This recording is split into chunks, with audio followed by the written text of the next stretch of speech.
Students अस्सलाम वालेकुम, my name is शाम गुरी और आज मैं आपको बताने वाला हूँ student important numericals for class 11। तो यहाँ पे आपको इसकी पीडीएफ जो है वो डिस्क्रिप्शन में मिल जाएंगी, लेकिन उससे पहले मेरी बातों को थोड़ा ध्यान से सुन लीजिएगा ताकि आपको कोई परेशानी ना हो।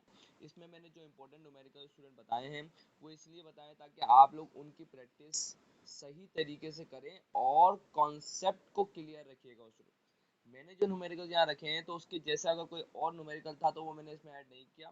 क्योंकि अगर आप इस न्यूमेरिकल को अच्छे तरीके से कर लेते हैं तो इसके अलावा जो भी दूसरे थोड़ा सा चेंज करके न्यूमेरिकल आते हैं तो आपको फर्क नहीं पड़ना चाहिए, क्योंकि आपका कॉन्सेप्ट क्लियर होना चाहिए। तो यहाँ पे मैंने सबसे पहले स्टिचोमेट्री के अंदर वर्क एग्जाम्पल 1.8 रखी है। इसके अंदर आप देखें तो मास आपको गिवन है और आपसे मांगा क्या जा रहा है भाई, आपसे मांगा जा रहा है वॉल्यूम। तो इसका मतलब this is mass volume relationship. अब अगर आप ये न्यूमेरिकल की अच्छे से कॉन्सेप्ट क्लियर कर लेते हैं तो अगर इस जैसा मास वॉल्यूम रिलेशनशिप अगर एक और कहीं और आता है आपके सामने तो आपको वो आराम से कर लेना चाहिए, क्योंकि आपको सिर्फ इसकी प्रैक्टिस नहीं, इसका कॉन्सेप्ट क्लियर रखना। इसी तरीके से वर्क एग्जाम्पल 1.15 जो है इसके अंदर आपको मास गिवन है और मास ही मांगा हुआ है। तो मास मास रिलेशनशिप, मास मास रिलेशनशिप का अगर कोई न्यूमेरिकल आता है तो भी आपको आराम से कर लेंगे, क्योंकि ये आपने ये वाला न्यूमेरिकल आराम से कर लिया और इसमें आराम से लिमिटिंग रिएक्टेंट वाला भी आपके सामने क्लियर हो रहा है। तो लिमिटिंग रिएक्टेंट आपको पता है क्या होता है, जो कम प्रोडक्ट देता है। तो हम क्या करते हैं, पहले दो रिएक्टेंट होते हैं, दोनों के हिसाब से हम प्रोडक्ट कैलकुलेट करते हैं। जो हमें ज़्यादा कम प्रोडक्ट देगा वही लिमिटिंग रिएक्टेंट होगा। तो इससे आपका लिमिटिंग रिएक्टेंट कॉन्सेप्ट भी क्लियर हो जाएगा। अब अगर किसी और न्यूमेरिकल मांगता भी है तो आप आराम से कर लेंगे। वर्क एग्जाम्पल 1.1 क्यों इंपॉर्टेंट है, क्योंकि इसमें लिमिटिंग रिएक्टेंट के साथ साथ आप लोगों से मास ऑफ एल्यूमिनियम नाइट्राइड मांग रहा है, ये आप निकाल सकते हैं इजीली।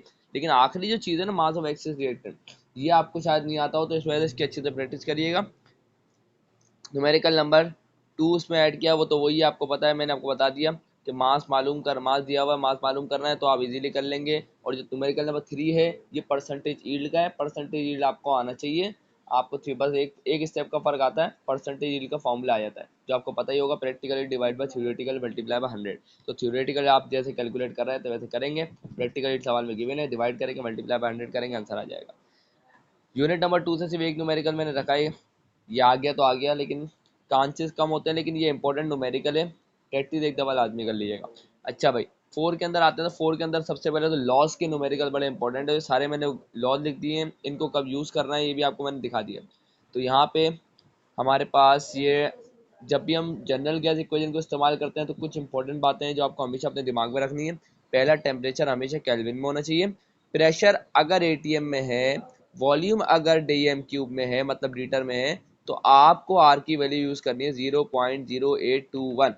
लेकिन अगर आपको पता है कि अगर प्रेशर पास्कल में है, वॉल्यूम मीटर क्यूब में है, तो आपको यूज़ करनी होती है 8.314।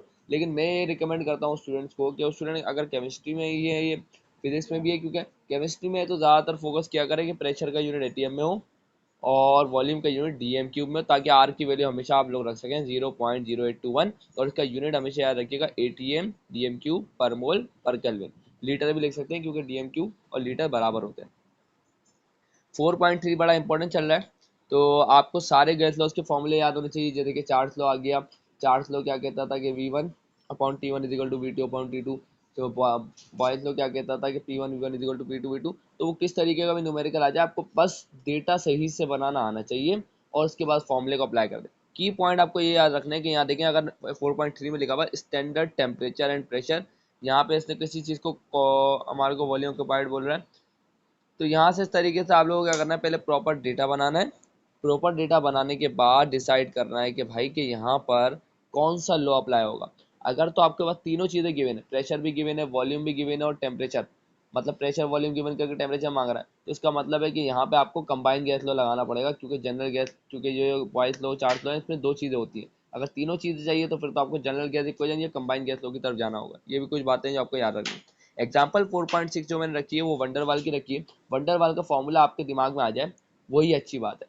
एग्जाम्पल 4.5 भी वंडरवाल की थी, लेकिन मैंने 4.6 को क्यों रखा, क्योंकि अगर आप एक वंडरवाल का कर लेते हैं तो उसके वंडरवाल का कोई भी आ जाए वो आप इजीली कर सकते हैं। तो वंडरवाल के ऊपर भी अच्छे से फोकस रखिएगा। पहले तो प्रॉपर डेटा बनाइएगा, सॉल्यूशन के स्टेप कर करके दिखाइएगा, पता चले आपने सारी वैल्यू डायरेक्ट कैलकुलेटर में डाली और आंसर आ गया तो नंबर नहीं मिलेंगे। ये भी खास ख्याल रखिएगा, थोड़े स्टेप शो कराना जरूरी होते हैं। 4.7 आ गया, इसके बाद इस तरीके से आप देख लीजिएगा, इसकी पीडीएफ आपको मिल जाएगी। अच्छा, ये जो मोस्ट इंपॉर्टेंट मैंने लिखा हुआ है, ये रेट ऑफ डिफ्यूजन के न्यूमेरिकल बहुत ही इंपॉर्टेंट रहते हैं, जिसे आपको पता ही है, तो अच्छे से प्रैक्टिस करिएगा। न्यूमेरिकल नंबर 2 जो है ये जनरल गैस इक्वेशन का, जब ये मोस्ट इंपॉर्टेंट है। बाकी हमारे पास ये न्यूमेरिकल 5 है। प्रैक्टिस आप सारे की करिएगा क्योंकि सारे इंपॉर्टेंट है। अच्छा भाई, यूनिट 7 पर आ जाए तो यूनिट 7 के अंदर मैंने एक वर्क एग्जांपल 7.3 रखी है। इसके अंदर आइस टेबल बनता है। मेरी वीडियोस ऑलरेडी मौजूद है यूट्यूब पर प्रॉब्लम की, तो आप आइस टेबल की अगर आपको नहीं आता तो वो आप देख लीजिएगा आराम से, ठीक है ना। आइस टेबल ये बड़ा इंपॉर्टेंट न्यूमेरिकल मैंने इसके अंदर रखा है। बाकी सॉल्युबिलिटी प्रोडक्ट के न्यूमेरिकल्स आपको सॉल्व करना आना चाहिए, बहुत आसान होते हैं, लेकिन अच्छी तरीके से फॉर्मूले अपने दिमाग में रखिएगा, वरना आपसे न्यूमेरिकल सॉल्व नहीं होगा। तो मेरी सजेशन ये है कि प्रॉपर अच्छे तरीके से डेटा बनाएं, अगर कन्वर्जन रिक्वायर्ड है कन्वर्जन करें, उसके बाद फॉर्मूला लिखें और उसके बाद सॉल्व करें। जो चीज़ मालूम करनी है उसका फॉर्मूला आपको याद होना चाहिए। उसके बाद आ गया न्यूमेरिकल नंबर 1 और ये 2 ऐसे ही आ गए। अब उसके बाद हमारे पास आते हैं चैप्टर 8 से मैंने एग्जांपल रखी और एक न्यूमेरिकल रखा। अगर आप इसकी प्रैक्टिस कर लेते हैं तो जैसे कोई भी न्यूमेरिकल आ जाए आप इजी कर लेंगे। आपको फॉर्मूला याद होनी चाहिए, pH is equal to negative logarithm H plus ion concentration. POH का फॉर्मूला याद होना चाहिए, negative logarithm of OH minus ion concentration. तो आपको कंसंट्रेशन के लिए अरेंज करना भी आना चाहिए, क्योंकि इसके अंदर मैंने शायद कोई ऐसा न्यूमेरिकल नहीं रखा जिसमें आपको कंसंट्रेशन मालूम करनी है। मैं देख लूँ। हाँ, तो वो देख लीजिएगा, कंसंट्रेशन मालूम करना आपको आनी चाहिए। अगर पीएच का formula negative logarithm of H plus ion concentration, तो आप लोगों को कंसंट्रेशन के लिए इस इक्वेशन को अरेंज करना आना चाहिए। सही है ना। पता चले आप बोले दिया ही नहीं सर, तो मैंने आपको ये न्यूमेरिकल इस वजह से दिए ताकि आपको फॉर्मूले याद हो जाए। अब आपको अरेंज करना खुद से आना चाहिए। अगर कंसंट्रेशन के लिए मांग रहा है तो आप कंसंट्रेशन के अरेंज कर सके। चलिए भाई आगे, यूनिट 9 वर्क एग्जांपल 9.2। ये तो इसके चांसेस बहुत ज़्यादा भी हैं, कह भी सकते हैं कम भी है, लेकिन ये न्यूमेरिकल अगर आता है तो आ भी सकता है, नहीं भी आ सकता। तो ये आप अच्छी तरीके से प्रैक्टिस करिएगा क्योंकि इसके चांसेस ज़्यादा हैं। तो यहाँ पे अगर हम आगे आए तो रेट ऑफ रिएक्शन को तो ज़्यादा ही इंपॉर्टेंट है। 10 पर आ जाए, 10 के अंदर सिर्फ मैंने न्यूमेरिकल 1 रखा है, न्यूमेरिकल 2 रखा है। इस पे दो ही न्यूमेरिकल थे वैसे बुक के पीछे भी, तो मैंने बोला दोनों रखो और वर्क एग्जाम्पल 10.4 रख दिया। तो ये भी बहुत इंपॉर्टेंट है, इसकी भी अच्छी तरीके से प्रैक्टिस करिएगा। फॉर्मूले याद रखिएगा, मोलैलिटी का फॉर्मूला क्या होता है, मोलैलिटी का फॉर्मूला क्या होता है, पता चले फॉर्मूले याद नहीं आ रहे तो सॉल्व नहीं होगा न्यूमेरिकल। अच्छा भाई, थर्मोकेमिस्ट्री से आपको पता है हीट ऑफ फॉर्मेशन तो 100% हो चुका है, तो ये तो आपको लाजमी करना है शॉर्ट के लिए। बाकी हमारे पास यूनिट नंबर 12 से लॉन्ग के अंदर आयन इलेक्ट्रॉन मेथड आएगा। इसकी वीडियो ऑलरेडी मेरी यूट्यूब पर अपलोड हुई है, तो भी आप देख सकते हैं। तो ये कुछ न्यूमेरिकल से मैंने आपके लिए रखे हैं। तो आपका पेपर है इंशाल्लाह फिजिक्स के बाद, तो तैयारी करें अब आप लोग। तो मिलता हूँ नेक्स्ट वीडियो में, तब तक के लिए अल्लाह हाफ़िज़।